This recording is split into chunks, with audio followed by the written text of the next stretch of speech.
do.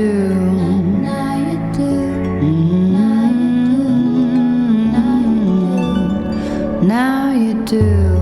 Lana Del Rey sur Buzz Radio, Video Games à 8h16. Nous sommes mercredi matin, il est grand temps, vraiment grand temps de retrouver l'ami Guy pour cette nouvelle rubrique du jour, Breakfast 3.0. Bonjour Guy. Bonjour Ben. Bienvenue sur nos antennes. On n'a pas pu se retrouver la semaine dernière puisque j'étais vraiment malade. Vous le savez maintenant, je l'ai assez dit sur antenne. On va repartir avec une nouvelle rubrique, si tu le veux bien, que je trouve un peu originale, puisqu'on va parler du clavier AZERTY aujourd'hui. Tout à fait. Voilà. Est-ce la fin du clavier AZERTY ? Bonne question. Écoute, qu'il soit physique, virtuel ou tactile, le clavier est aujourd'hui, encore et toujours, le moyen le plus répandu pour utiliser son ordinateur, sa tablette ou un smartphone. En attendant que la reconnaissance vocale soit optimale, évidemment. Le clavier, je pense, a encore de beaux jours devant lui. Mais le 15 janvier dernier, ce bon vieux clavier a créé un buzz assez incroyable en France suite aux déclarations de la Délégation générale de la langue française et aux langues de France, l'accusant de tous les mots sur l'orthographe française. Et je cite, il est presque impossible d'écrire en français correctement avec ce clavier. Bon, ok, on a compris, ils sont pas contents, mais qu'est-ce qu'ils lui reprochent exactement à ce clavier AZERTY ? Écoute, en fait, c'est pas simple de taper facilement des lettres dites soudées, comme le A avec le E dans Laetitia, tu vois, oui. Ou le O et le E, comme dans le mot cœur, qu'on fêtera bientôt pour la Saint-Valentin.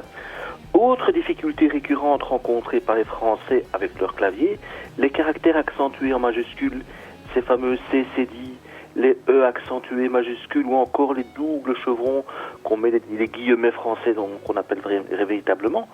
On reproche également la diversité des claviers disponibles sur le marché français qui ne placent pas au même endroit les touches aussi utiles que l'arrobase ou le sigle rho.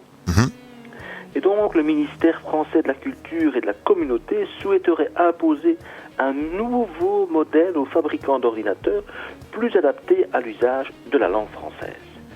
Alors le ministère prône également un clavier qui permette l'utilisation aisée non seulement du français, mais aussi des langues présentes sur nos territoires français, que ce soit des langues régionales ou des langues étrangères. Il devrait donc être possible d'ajouter des accents graves et aigus sur toutes les voyelles. Bien, il aurait peut-être fallu y penser depuis le début. Quelle est la fameuse origine de ce clavier AZERTY ? Écoute, la disposition du clavier, d'abord, le QWERTY était breveté en 1868. Et ça avait été étudié pour éviter les blocages dans ces fameuses premières machines à écrire mécaniques qui étaient produites par l'armurier Remington. Tu vois que ça date d'assez loin, oui. Pour le clavier des secrétaires. En fait, la disposition QWERTY avait donc été conçue afin que les lettres les plus fréquemment utilisées, contiguës dans les mots de la langue anglaise à l'époque, correspondent à des barres de caractères les plus écartées possibles. Les touches correspondant sur le clavier, directement reliées aux barres à caractères, se trouvent elles-mêmes éloignées. En fait, le but c'était que les barres ne s'entrechoquent pas, en fait, véritablement. Alors, le clavier AZERTY a été créé pour éloigner donc les lettres les plus contiguës dans les mots, pour que ces fameuses tiges des machines à écrire ne se cognent pas, tout simplement. Très bien. On a compris, il y a une volonté de changer ce fameux clavier AZERTY tel qu'il se présente aujourd'hui. Quelle est la solution qui est prônée pour le moment ? La solution est toute simple. Ils veulent remplacer, on préconise de remplacer la création par un nouveau clavier pour répondre à cette problématique. Un clavier qui délaisserait les symboles propres à l'anglais pour faire la part belle à la langue française. En tout cas, le ministère de la Culture tente de trouver une solution sur un problème pointé du doigt par l'Académie française depuis là des années. C'est l'association française de normalisation, donc tu vois que c'est un organe très important en France, qui sera chargé d'élaborer ce nouveau modèle de clavier et de présenter un projet l'an prochain. Même adaptée, cette norme ne sera pas contraignante pour les fabricants, et c'est là que ça commence à devenir un petit peu bizarre.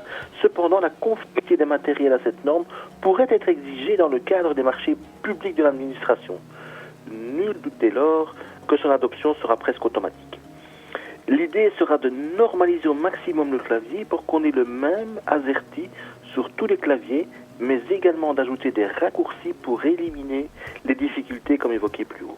Alors, on l'a bien compris, en Belgique, en tout cas en Wallonie, on utilise aussi un clavier AZERTY belge.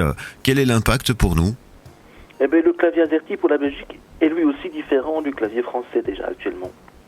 Bon nombre d'internautes achetant un PC sur des sites de vente en ligne sont confrontés d'ailleurs au problème. Moi-même, j'ai ce problème. La problématique d'un changement en France aura donc forcément un impact lui aussi sur la Belgique, même si chez nous le problème n'est officiellement pas à l'ordre du jour. Alors, il existe déjà d'autres types de claviers? Oui, la problématique abordée ici par les autorités françaises, d'autres l'ont déjà abordée. Les internautes n'ont pas évidemment tardé à rappeler au ministère de la Culture qu'il existe déjà un clavier francophone, appelé le Bepo, qui dispose des touches de manière à optimiser la saisie du français, divisant par deux les déplacements des doigts sur le clavier. Malheureusement, ce clavier est néanmoins très peu utilisé, d'autant plus qu'il nécessite un certain temps d'adaptation. Bien. Le clavier, c'est bien, mais est-ce qu'il n'y a pas de nouvelles techniques de saisie de texte qui peuvent débarquer dès demain? Mais voilà, évidemment, la reconnaissance vocale, elle ne cesse de progresser, et dialoguer avec son PC, son smartphone, va augmenter de façon exponentielle dans les années à venir. On estime que dans 5 ans, 50% des saisies de texte seront effectuées via ce procédé de reconnaissance vocale. D'autre part, il ne faut pas oublier la correction automatique. Elle sera de plus en plus performante et limitera au maximum les erreurs ou les défauts d'écriture. Il ne faut pas oublier non plus l'arrivée en force de l'intelligence artificielle qui va offrir de la prédiction très précise lors de la saisie de texte pour deviner le ou les mots suivants. Le clavier n'est pas encore prêt de disparaître à mon avis, mais son importance semble se restreindre de jour en jour. Alors pour info, la rubrique que vous venez d'écouter, elle a été écrite sur un clavier AZERTY d'origine française et comporte 4297 caractères introduits un à un par votre chroniqueur. Quel courage, quel effort sportif. Merci à toi.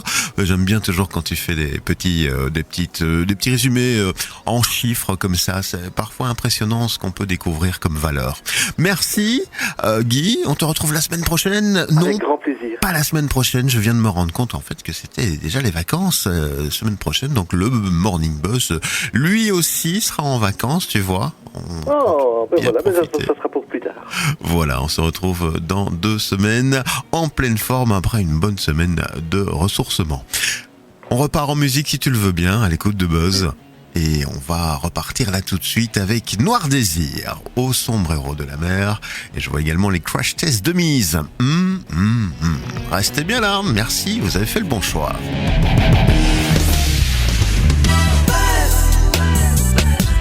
Buzz Radio, juste pour vous.